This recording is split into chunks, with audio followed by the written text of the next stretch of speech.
అన్న నమస్కారం. వీరన్న. వీరన్న, ఆహ్, నువ్వు ఇన్నిసార్లు ఇన్నిగానం అన్నీ గ్రూప్‌లలో పెడుతున్నావు చూడు మెసేజెస్, వీడియోసు. అవైతే నాకైతే పక్కా సెల్ఫ్ డబ్బా అనిపిస్తుంది. ఎందుకంటున్నా ఈ సెల్ఫ్ డబ్బా అనే మాట అనంటే, ఎ నువ్వు జాయిన్ అయ్యి 2 సంవత్సరాలు అయితుందన్న. సారీ, నువ్వు అన్నందుకు సారీ.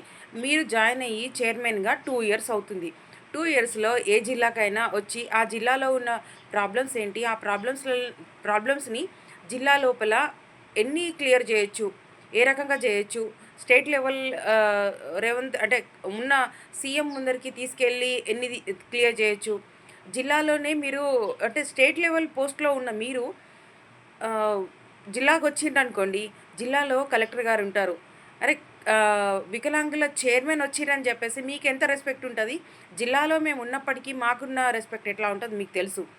మరి మీరు జిల్లాలోకి మీరు ఎంటర్ అయ్యి వచ్చి జిల్లాలో ఉన్న ప్రాబ్లమ్స్‌ని కొన్నిట్లో కొన్నైనా క్లియర్ చేసి ఉంటే ఇంకా ఎంత బాగుండేదో మీరే ఒకసారి ఆలోచించుకోండి. అది మీ విజ్ఞతకే వదిలేస్తున్నా. ఇంకా ఈరోజు మీరు ప్రతి జిల్లాలో ఈ వెహికల్స్ పంచేటప్పుడు వస్తున్నారు. వచ్చి గత ప్రభుత్వం ఇన్నిచ్చింది, ఈ ప్రభుత్వం ఇన్నిచ్చింది అని చెప్పేసి చెప్తుంటే నాకైతే పక్కా సెల్ఫ్ డబ్బా అనిపిస్తుంది. ఎందుకు అనంటే బడ్జెట్‌లో మేము లేమా అన్న? బడ్జెట్ నుంచి తీసిస్తున్నారా? మీ ఇంట్లో నుంచి తీసిస్తున్నారా? లేకపోతే రేవంత్ రెడ్డి గారి ఇంట్లో నుంచి తీసిస్తున్నారా? నాకు అర్థం కావట్లేదు. ఎవ్వరూ కూడా ఇప్పుడు దానికొక క్రైటీరియా 80% ఉండాలి. ఇప్పుడు మాత్రం 10థ్ క్లాస్ పాస్ అవ్వాలి. డిఫరెంట్ రీజన్స్‌తో డిఫరెంట్ ఉన్నారన్న. డిజేబుల్డ్ అని అన్నప్పుడు ఇంట్లో మూలన పడుకొని బెడ్ మీద ఉన్న పర్సన్‌కైనా పెన్షన్ ఇస్తున్నామా లేదా? అట్లాంటప్పుడు ప్రతి ఒక్కడికి ఇవ్వండి. ప్రతి ఒక్క ఆర్థోపెడిక్ ఉన్న పర్సన్‌కి ఇవ్వండి.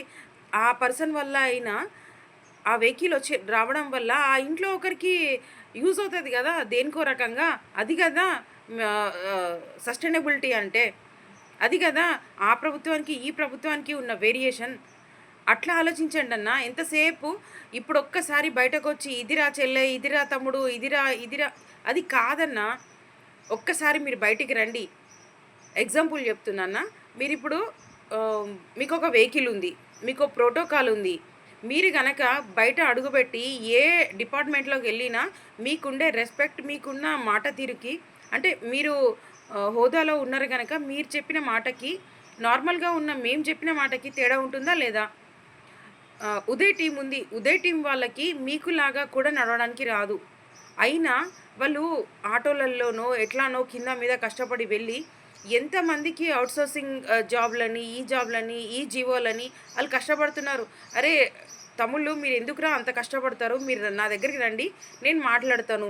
మీరు ఫోన్ కాల్‌లో క్లియర్ చేసేది వాళ్ళు మాత్రం అక్కడి దాకా పోయి ఎవరికో ఆహ్, వంగి దండాలు పెట్టినట్టుగా మాట్లాడి ఇది క్లియర్ చేయండి అని ఎందుకు రిక్వెస్ట్ పెట్టుకోవాలి? మీరున్నారు కదా మా తరపున. మరి లాస్ట్ ఇయర్‌లో ఉన్న చైర్మన్ గారు ఏమి చేయలేదు అని అన్నప్పుడు ఇప్పుడు మీరొచ్చిర్రు. ఎంతగానం చేస్తున్నారు? ఏం చేసిర్రు 2 సంవత్సరాలలో మీరే చెప్పండి. ఫోన్ చేస్తే ఫోన్ లిఫ్ట్ చేయరు. ఎంతసేపు బిజీ. ఏం బిజీ అన్నా నాకర్థం కాదు.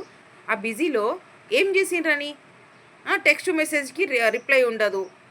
ఫోన్ చేస్తే రిప్లై ఉండదు. పిఏ లిఫ్ట్ చేయరు. మీరు లిఫ్ట్ చేయరు. ఇంతగానం మాత్రం ఇప్పుడు మాత్రం జిల్లాలోకొచ్చి నేను ఆహ్, రె ఈ ఈ గవర్నమెంట్ ఇలా ఇచ్చింది. ఈ గవర్నమెంట్ ఇన్ని ఇచ్చింది. ఇంతకుముందు ఇవ్వలేదు. ఇవన్నీ చెప్తుంటే నాకైతే పక్కా సెల్ఫ్ డబ్బా అనిపిస్తుందన్న.